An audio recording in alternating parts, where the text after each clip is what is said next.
बड़ी खबर आपको बता दें, प्रधानमंत्री आज छत्तीसगढ़ और तेलंगाना के दौरे पर कई परियोजनाओं का लोकार्पण और शिलान्यास करेंगे प्रधानमंत्री मोदी। बस्तर को 26,000 करोड़ की सौगात देंगे प्रधानमंत्री नरेंद्र मोदी। तो ये बड़ी जानकारी, प्रधानमंत्री का आज तेलंगाना का दौरा, 8,000 करोड़ का तोहफा तेलंगाना को देंगे। मिशन तेलंगाना और छत्तीसगढ़ पर प्रधानमंत्री नरेंद्र मोदी और कई योजनाओं की सौगात आज प्रधानमंत्री की तरफ से छत्तीसगढ़ और तेलंगाना वासियों को दी जाएगी। तो प्रधानमंत्री के चुनावी दौरे चल रहे हैं और आज छत्तीसगढ़ और तेलंगाना के दौरे पर रहेंगे। दोनों ही राज्यों में चुनाव होना है। छत्तीसगढ़ की 90 और तेलंगाना की 119 सीटों पर विधानसभा चुनाव होने हैं और लगातार ताबड़तोड़ दौरे चल रहे हैं। कल प्रधानमंत्री राजस्थान पहुंचे थे, मेवाड़ क्षेत्र में वो गए थे और वहां पर जो जनता है उसको लुभाने की कोशिश की थी और आज छत्तीसगढ़ पहुंचेंगे, तेलंगाना पहुंचेंगे और एक बड़ी धनराशि वो देने वाले हैं तोहफे के तौर पर। छत्तीसगढ़ और तेलंगाना के दौरे पर प्रधानमंत्री नरेंद्र मोदी रहेंगे। हालांकि छत्तीसगढ़ दौरे पर प्रधानमंत्री हैं तो कांग्रेस आज बंद का आह्वान वहां पर करने की बात सामने आ रही थी। नगरनार के प्लांट को लेकर जो राजनीतिक मामला छिड़ा हुआ है उसको लेकर तमाम बातें हो रही, लेकिन आज छत्तीसगढ़ और तेलंगाना के दौरे पर प्रधानमंत्री नरेंद्र मोदी रहेंगे। तो हमने देखा किस तरीके से कल राजस्थान को हजारों करोड़ों की सौगात मिली और उसी कड़ी में आज छत्तीसगढ़ साथ ही तेलंगाना को 8,000 करोड़ का तोहफा मिलने वाला है। बड़ा तोहफा होने वाला है। चुनावी दौरे लगातार जारी हैं पीएम मोदी के और उसी कड़ी में आज छत्तीसगढ़ और तेलंगाना के दौरे पर पीएम मोदी रहने वाले हैं। तो ऐसे में लगातार दौरों का सिलसिला जारी है। कई परियोजना का आज लोकार्पण करेंगे, शिलान्यास करेंगे और साथ ही आपको बताएं कि छत्तीसगढ़ साथ ही साथ तेलंगाना के कई परियोजनाओं का लोकार्पण और शिलान्यास, हजारों करोड़ों की सौगात यहां पर देने वाले। बिल्कुल, कोई कोर कसर बीजेपी की तरफ से नहीं छोड़ी जा रही है। कैसे इन दोनों राज्यों में जीत हासिल करनी है, लगातार कोशिश बीजेपी की तरफ से की जा रही है। प्रधानमंत्री मोदी के छत्तीसगढ़ और तेलंगाना दौरे से जुड़ी है, जहां आज दोनों राज्यों के दौरे पर रहने वाले हैं प्रधानमंत्री मोदी। इसी के साथ साथ जाति जनगणना पर नीतीश की सर्वदलीय बैठक हुई है। कल लिस्ट जारी की गई थी, आज सर्वदलीय बैठक है। इधर केंद्र के खिलाफ दिल्ली में टीएमसी का प्रदर्शन है। तमाम मांगों के खिलाफ टीएमसी के कार्यकर्ता आज प्रदर्शन करने वाले हैं। चौथी खबर, महाराष्ट्र के नांदेड़ में अस्पताल में 24 मरीजों की मौत से जुड़ी हुई है। विस्तार से आपको ये खबर भी बताएंगे। जम्मू कश्मीर के राजौरी में आतंकियों से मुठभेड़ हो गई है। एक बार फिर से आतंकियों को मार गिराया गया है। ये वो तमाम बड़ी खबरें हैं जिनको विस्तार से आपको बताएंगे। और वहीं केंद्र और टीएमसी के बीच लड़ाई जो है आर पार की जारी है। आज टीएमसी यहां पर प्रदर्शन करेगी दिल्ली में और पश्चिम बंगाल के लिए मनरेगा और आवास योजना की निधि के बकाये की मांग को लेकर टीएमसी जंतर मंतर पर प्रदर्शन करने जा रही है। प्रदर्शन दोपहर 1 बजे से शाम 5 बजे तक चलेगा और धरना प्रदर्शन में टीएमसी के सांसदों, ममता सरकार के मंत्रियों के अलावा बड़ी संख्या में पश्चिम बंगाल से लाए गए मनरेगा मजदूर शामिल होंगे, जिसका नेतृत्व अभिषेक बनर्जी करेंगे।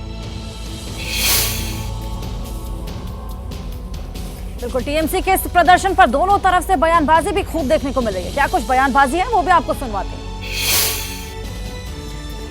किम जोंग की भूमिका में रहती है, जब कोई विरोधी बोले उसकी हत्या करवा दे। बंगाल की जनता के प्रति जवाबदेह नहीं है, ये लूट के प्रति जवाबदेह है। भारत सरकार के ग्रामीण मंत्रालय में अराजकता फैलाने का कोशिश और नकली धरना देने का काम घोषणा की है। आप खाली बंगाल से पैसे ले रहे हो और बंगाल को दे कुछ नहीं रहे हो। और ये आप कोई एहसान नहीं कर रहे हैं पैसा छोड़ के, ये बंगाल की जनता के पैसा है।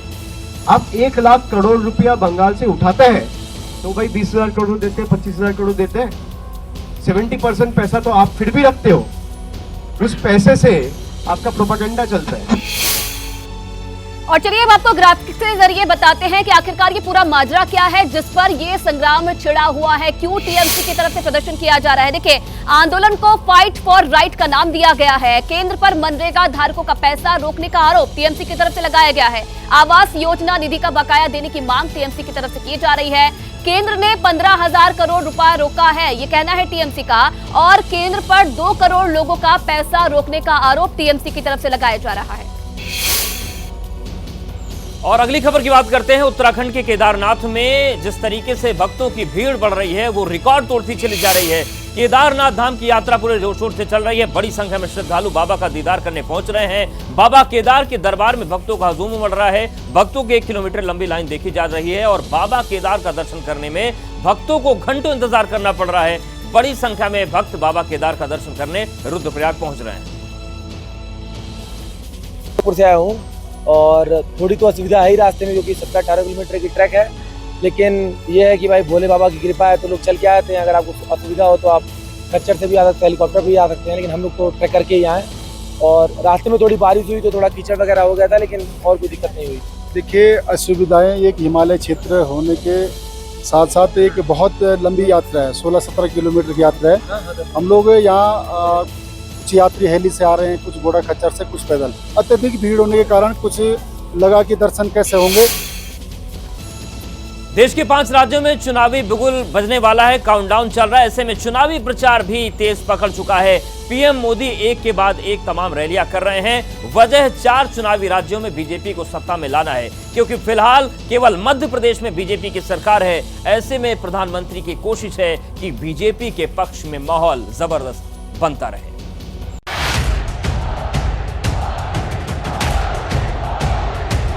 भारत माता की। प्रधानमंत्री मोदी, जिन्होंने 5 राज्यों में चुनाव प्रचार की जिम्मेदारी अपने कंधों पर उठा रखी है, एक के बाद एक वो ताबड़तोड़ रैलियां कर बीजेपी के पक्ष में माहौल बनाने में जुटे हुए हैं।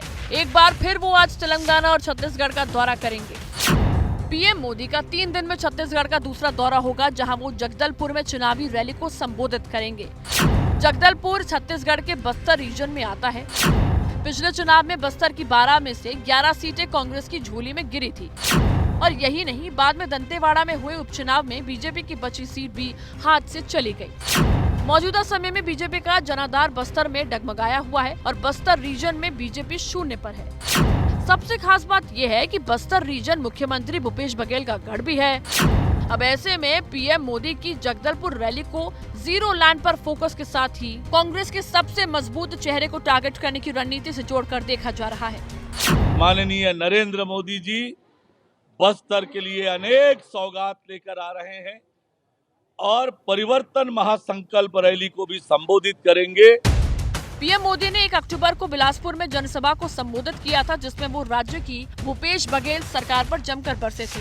छत्तीसगढ़ आतंक, भ्रष्टाचार और कुशासन से त्रस्त है।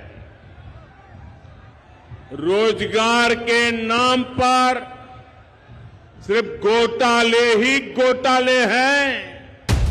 प्रधानमंत्री आज होने वाली रैली में राज्य को कई सौगात भी देंगे। पीएम मोदी 26,000 करोड़ रुपए से ज्यादा के विकास परियोजनाओं का शिलान्यास करेंगे। इन परियोजनाओं में एनएमडीसी स्टील लिमिटेड का इस्पात संयंत्र भी शामिल है। ये संयंत्र 23,800 करोड़ रुपए से अधिक की लागत से बनकर तैयार हुआ है। प्रधानमंत्री मोदी अंतागढ़ और तारोकी के बीच नई रेल लाइन और जगदलपुर और दंतेवाड़ा के बीच डबल रेल लाइन परियोजनाओं का लोकार्पण करेंगे। पीएम मोदी छत्तीसगढ़ झारखंड सीमा तक जाने वाली एक सड़क का लोकार्पण भी करेंगे। 5 राज्यों में विधानसभा चुनाव की रणभेरी बजने में अब ज्यादा देर नहीं है। इन चुनावों को 2024 के लोकसभा चुनाव का सेमीफाइनल कहा जा रहा है। अब ऐसे में पीएम मोदी एक के बाद एक रैलियां कर रहे हैं। छत्तीसगढ़ में रैली के बाद प्रधानमंत्री मोदी तेलंगाना का दौरा करेंगे। 3 दिन में पीएम मोदी का तेलंगाना का ये दूसरा दौरा है। प्रधानमंत्री मोदी तेलंगाना को 8,000 करोड़ रुपए की विकास परियोजनाओं का लोकार्पण और शिलान्यास करेंगे। पीएम मोदी तेलंगाना दौरे पर एनटीपीसी के 800 मेगावाट संयंत्र के पहले चरण का उद्घाटन करेंगे। इस परियोजना की मदद से तेलंगाना को सस्ती बिजली मिलेगी और राज्य की आर्थिक विकास में भी तेजी आएगी। इसके अलावा मनोहराबाद और सिद्दीपेट को जोड़ने वाली नई रेल लाइन की आधारशिला रखेंगे। पीएम मोदी धर्माबाद, मनोहराबाद और महबूबनगर, कुरनूल के बीच विद्युतीकरण समेत कई रेल परियोजनाओं का शिलान्यास भी करेंगे। यही नहीं, प्रधानमंत्री मोदी 20 गहन चिकित्सा सुविधा केंद्रों का उद्घाटन भी करेंगे। इससे पहले 1 अक्टूबर को पीएम मोदी ने 13,500 करोड़ रुपए की परियोजनाओं की सौगात दी थी और राज्य सरकार पर बड़ा हमला बोला था। तेलंगाना सरकार कार की है, लेकिन उस कार का स्टीयरिंग किसी और के पास है। तेलंगाना की प्रगति को 2 फैमिली रन पार्टीज ने रोक के रखा है। दरअसल साल के आखिरी में राजस्थान, मध्य प्रदेश, छत्तीसगढ़, मिजोरम और तेलंगाना में चुनाव होने हैं। इन सभी राज्यों में सिर्फ मध्य प्रदेश में बीजेपी की सरकार है, जबकि बाकी राज्यों में बीजेपी के लिए कई चुनौतियां हैं। और चलिए बात करते हैं आज की लाइव टिप की। आज की इन दिनों ब्लैकमेल करने की घटनाएं वीडियो कॉल के जरिए बढ़ गई हैं। ऐसे में इनसे कैसे बचें, चलिए जानते हैं साइबर एक्सपर्ट पवन दुग्गल से। अगर आप सेक्सटॉर्शन से बचना चाहते हैं तो कुछ चुनिंदा चीज़ों को ध्यान में रखिए। पहली बात, कोई भी अनजान व्यक्ति से कॉल आता है और वो व्यक्ति कहता है आप वीडियो कॉल ऑन करिए, तो कृपया वीडियो कॉल ऑन ना करें। इनफैक्ट एक गोल्डन प्रिंसिपल बनाइए कि वीडियो कॉल केवल परिचित लोगों के साथ करना है, वैसे नहीं करना। अगर आप रिस्पॉन्सिबल बिहेव करेंगे, ड्यू डिलिजेंस सावधानी बरतेंगे, तो काफ़ी हद तक न केवल सेक्सटॉर्शन से बच पाएंगे, बल्कि साथ ही साथ जो उभरते हुए साइबर क्राइम्स हैं उनसे भी बच पाएंगे। ओवरथिंकिंग से बचने के लाइफ टिप्स आपको बता रही हैं मनोचिकित्सक संदीप बोरा। बहुत ज़रूरी है समझना, अगर सुसाइडल अटेम्प्ट है तो जो नियरेस्ट साइकेट्रिस्ट है उसके पास ले जाना ज़रूरी है, और उस व्यक्ति की सपोर्ट अच्छी होनी चाहिए, उसको अकेला नहीं छोड़ना चाहिए, उसके पास कोई शार्प ऑब्जेक्ट्स इंस्ट्रूमेंट्स होने चाहिए, और मनोचिकित्सक की सलाह से काउंसलिंग और मेडिसिन्स, ये दो ज़रिए होते हैं जिसमें कुछ समय लगता है दवाई को ब्रेन पे एक्ट करने के लिए, और अधिकतर जो भी हम दवाइयाँ देते हैं उसमें चांसेस होते हैं अच्छी रिकवरी के 4 से 6 हफ्ते में के अंदर रिकवरी के लिए। बट इस दौरान फैमिली मेम्बर्स को जो या उनके साथ जो भी सपोर्ट है उसको बहुत विजिलेंट रहना पड़ता है।